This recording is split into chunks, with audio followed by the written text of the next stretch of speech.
तो दोस्तों, अगर आप भी फर्जी लोन एप्लीकेशन से कॉन्टैक्ट लिस्ट डिलीट करना चाहते हैं, आपकी कॉन्टैक्ट लिस्ट के नाम पर आपको हैरेसमेंट किया जा रहा है, आपको परेशान किया जा रहा है, तो ये वीडियो बिल्कुल एंड तक बहुत जरूर कीजिएगा। वीडियो बहुत ही इंपॉर्टेंट है। तो चलिए वीडियो स्टार्ट करते हैं।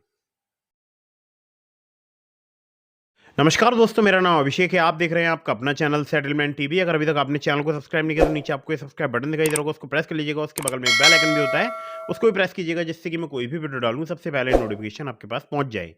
दोस्तों, आज की जो वीडियो है, आज की वीडियो है फ्रॉड लोन ऐप्स के हैरेसमेंट से रिलेटेड। और आज की इस वीडियो में मैं आपको बताऊंगा फर्जी लोन एप्लीकेशन से जुड़ी बहुत ही महत्वपूर्ण जानकारी।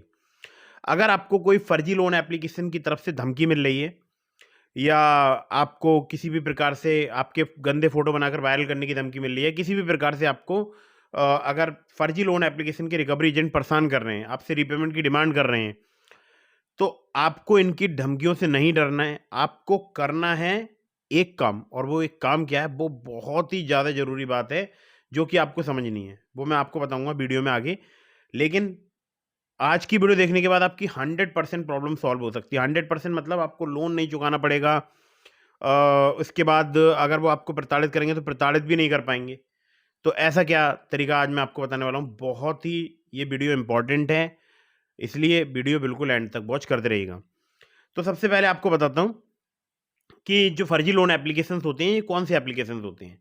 देखिए, इंडिया में अगर कोई भी लोन एप्लीकेशन अगर आपको लोन प्रोवाइड कराती है, तो कानूनन रूप से उसका बैंक या एनबीएफसी के साथ रजिस्ट्रेशन होना जरूरी है। यानी या तो वो बैंक या किसी एनबीएफसी के ब्याज पर वर्क करती हो, या वो खुद की उनकी एप्लीकेशन हो, मतलब किसी एनबीएफसी या बैंक की खुद की एप्लीकेशन हो। लेकिन आजकल बहुत सारी फर्जी लोन एप्लीकेशन प्ले स्टोर में आ गई हैं। इंस्टाग्राम पे भी बहुत सारे फर्जी लोन एप्लीकेशंस के एड्स चलते हैं। बहुत ही लुभावने ऐड होते हैं, लोग उन पर क्लिक कर देते हैं और उनकी वेबसाइट पर वो रीडायरेक्ट हो जाते हैं। वहाँ से एक एपीके फाइल डाउनलोड करने का लिंक मिलता है, और लोग एपीके फाइल डाउनलोड कर लेते हैं, उसको इंस्टॉल करते हैं और बाद में इनके ट्रैप में फंस जाते हैं। अब जो फर्जी लोन एप्लीकेशन हैं, इनका काम करने का तरीका बहुत ही ज़्यादा अलग है जेन्यून एप्लीकेशन से। देखिए, जो जेन्यून होती हैं एनबीएफसी या बैंक रजिस्टर्ड एप्लीकेशन होती हैं, ये कभी भी आपके पर्सनल डेटा का मिसयूज नहीं करती हैं। ठीक है। और अगर ये मिसयूज करेंगी भी, तो इनके खिलाफ एक आरबीआई का कंप्लेंट पोर्टल है, आप उसमें शिकायत कर सकते हैं। हालांकि बहुत ही कम ऐसे केस होते हैं जिसमें कोई जेन्यून एप्लीकेशन किसी की डेटा का मिसयूज करे। लेकिन जो फ्रॉड लोन एप्लीकेशन हैं, जब आप इनको इंस्टॉल करते हैं, उस वक्त ये आपसे काफ़ी सारी परमिशन लेते हैं, जैसे आपकी कॉन्टैक्ट लिस्ट की, आपकी मैसेज की, आपके मीडिया स्टोरेज की। तो आप वो सारी परमिशन देते हैं, तो इनके पास आपका डेटा जो है वो पहुंच जाता है। मतलब ये अपने पास सेव कर लेते हैं किसी हार्ड ड्राइव में, या किसी क्लाउड सर्वर में। तो फिर आपको प्रॉब्लम स्टार्ट होती है, क्योंकि आपकी कॉन्टैक्ट लिस्ट इनके पास होती है, और उसी कॉन्टैक्ट लिस्ट में ये आपके गंदे फोटो बनाकर वायरल करने की धमकी देते हैं। अब मैं आपको देखिए एग्जांपल के तौर पे बताता हूँ। जो फर्जी लोन एप्लीकेशंस होती हैं, इनका टेन्योर भी बहुत कम होता है। ये टेन्योर देती हैं लगभग 7 दिन का, ठीक है, या इसी के आसपास का कोई टेन्योर मिलता है। और जो जेन्युइन एप्लीकेशन होती हैं, वो कम से कम आपको 62 दिनों का टेन्योर प्रोवाइड कराएंगी। वैसे तो गूगल पॉलिसी के अकॉर्डिंग तो और ज़्यादा 90 दिनों का टेन्योर होना चाहिए। लेकिन फिर भी मैं आपको बता रहा हूँ, कम से कम मिनिमम 2 महीने, 3 महीने, 4 महीने, 5 महीने, 6 महीने, 8 महीने, इस प्रकार से टेन्योर प्रोवाइड कराती हैं, जेन्युइन एप्लीकेशन होती हैं। लेकिन फर्जी का टेन्योर कितना होता है? 7 दिन। अब यहाँ पर एक चीज़ और डिफरेंस होती है। जो जेन्युइन एप्लीकेशंस होती हैं, वो आपको, जैसे आपने 5,000 का लोन अप्लाई किया किसी आरबीआई रजिस्टर्ड एनबीएफसी या बैंक के ब्याज पर वर्क करने वाली एप्लीकेशन से, तो आपने अगर 5,000 का लोन अप्लाई किया, तो अगर आपके पास डिडक्शन भी होगा आपके लोन अमाउंट में से, तो बहुत ही मिनिमल होगा। मुश्किल से 100-200 रुपए का, 300 रुपए का डिडक्शन होगा। लेकिन अगर फर्जी लोन एप्लीकेशन हुई, तो ये डायरेक्ट लगभग आधे पैसे डिडक्ट कर लेते हैं लोन अमाउंट में से। जैसे अगर आपने 5,000 का लोन अप्लाई किया किसी फर्जी लोन एप्लीकेशन से, तो आपके बैंक अकाउंट में आएंगे 2 से 2,500 रुपए। बाकी प्रोसेसिंग फी, फाइल चार्ज और पता नहीं किस किस चार्ज के नाम पर लगभग 50% जो है रकम काट ली जाएगी। और बाद में जब आपका रीपेमेंट का दिन आएगा, यानी वो 7 दिन के बाद, सिर्फ 7 दिन का समय मिलता है फर्जी लोन एप्लीकेशन में, या इसी के आसपास का कोई टेन्योर होता है। तो जब रीपेमेंट का डे आएगा, तब वो आपसे उस 5,000 पर भी इंटरेस्ट लगाएंगे। मतलब लगभग 5,500-6,000 रुपए आपसे वसूल सकते हैं। अब सपोज करो आपने उनका पेमेंट कर दिया, तो क्या गारंटी है कि वो आपको दोबारा ब्लैकमेल नहीं करेंगे? कोई गारंटी नहीं है, क्योंकि ये रजिस्टर्ड नहीं है। इनका कोई एड्रेस नहीं है, इनका कोई पता नहीं है, कहाँ से ऑपरेट हो रही है कुछ नहीं पता।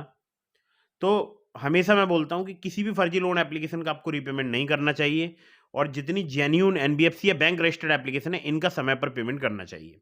अब फर्जी लोन एप्लीकेशन का पेमेंट, मान लीजिए आपने एक बार पेमेंट कर दिया, तो ये करते क्या हैं, अक्सर यही करते हैं कि ये दोबारा से आपके बैंक अकाउंट में एक अमाउंट ट्रांसफर करेंगे और फिर से आपसे दुगने रीपेमेंट की डिमांड करेंगे, आपकी बिना अनुमति के। फिर से मैं आपको बता रहा हूँ, आपकी बिना अनुमति के आपके बैंक अकाउंट में एक अमाउंट आएगा और फिर से आपसे आपको दुगना रीपेमेंट करना पड़ेगा।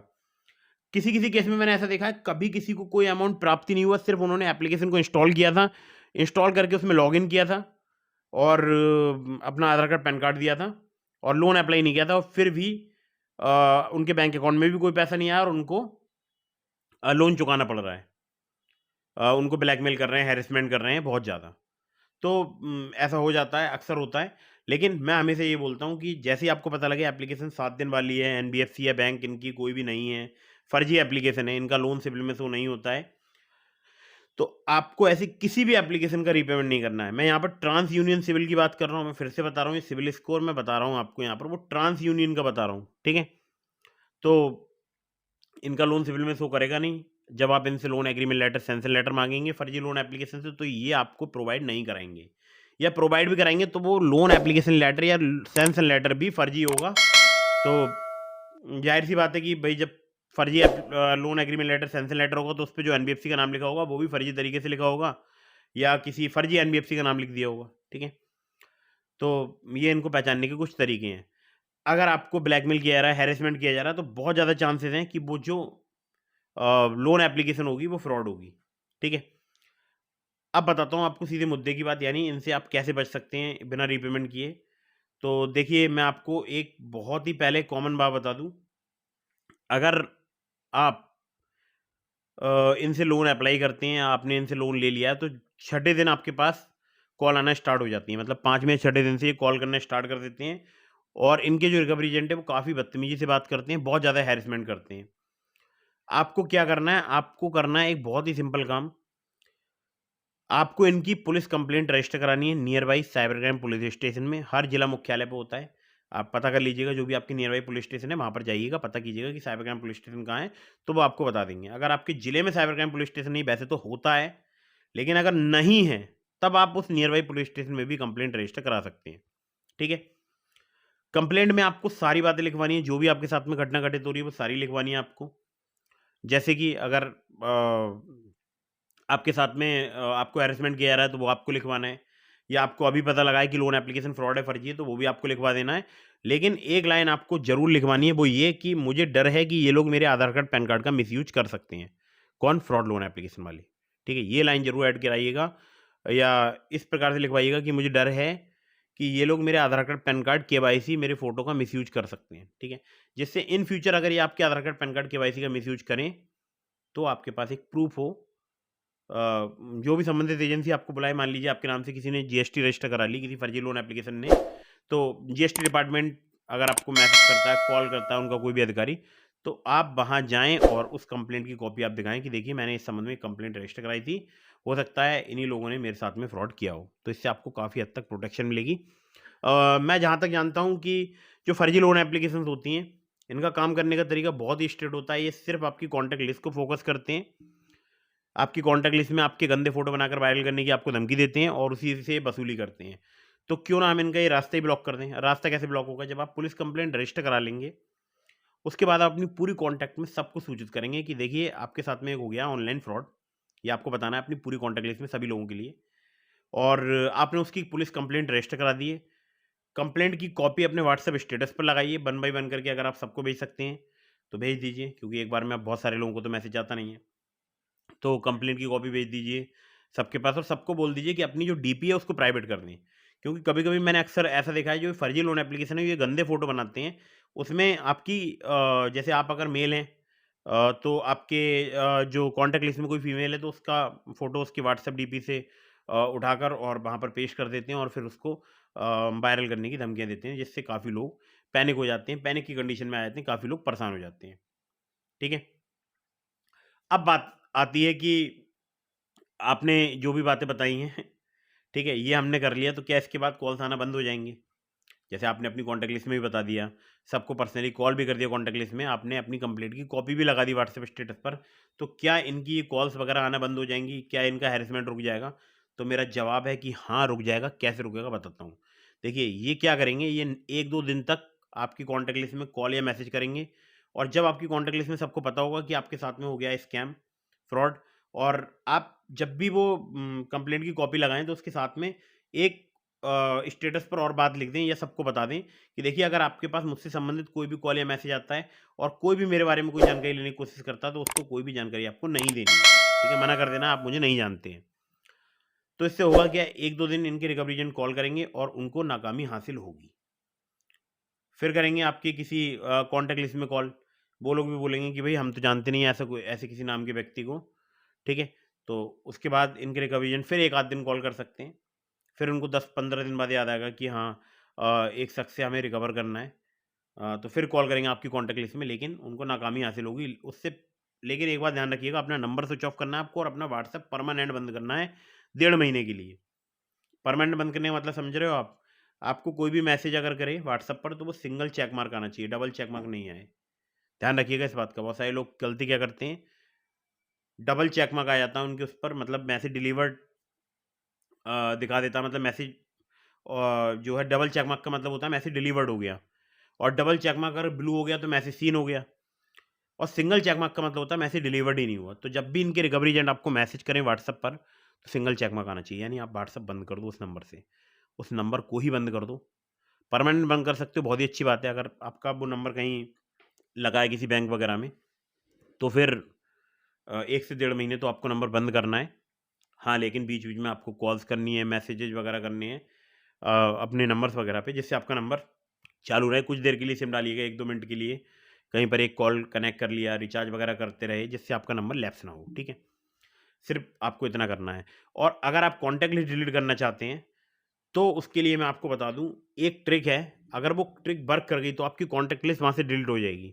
ट्रिक वर्क नहीं करी तो कॉन्टैक्ट लिस्ट डिलीट नहीं होगी। अगर आपका डेटा क्लाउड सर्वर में सेव होगा, तभी वो ट्रिक वर्क करेगी, और उस ट्रिक वाली वीडियो का लिंक मैंने आपको डिस्क्रिप्शन में दे दिया है।